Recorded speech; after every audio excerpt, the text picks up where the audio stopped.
no va chutra, una que tenga mucha mala pecho.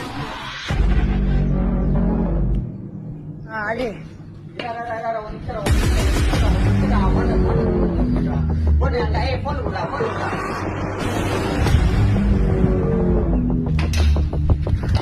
এই ঘটনাটা হচ্ছে তামিলনাড়ু। তিনটা পিচ্চি পিচ্চি ছেলে ভাইটাকে ট্রেন থেকে ধরে নিয়ে এমন ভাবে মারধর করছে, এখন ভাইটা মৃত্যুর সঙ্গে লড়াই করছে।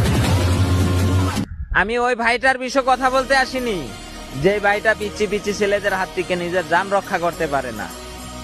আমি জানি ওই দেশের মাঝে আইন কানুন কিছুই নেই, তারপরেও যখন আপনি ভাববেন আপনার বাঁচার কোনো রাস্তা নেই, তখন উল্টো দিকে 100 জন থাকলেও আপনি 10-20 যাই পারেন সাথে নিয়ে মরবেন। তাহলেই তো নতুন ইতিহাস তৈরি হবে।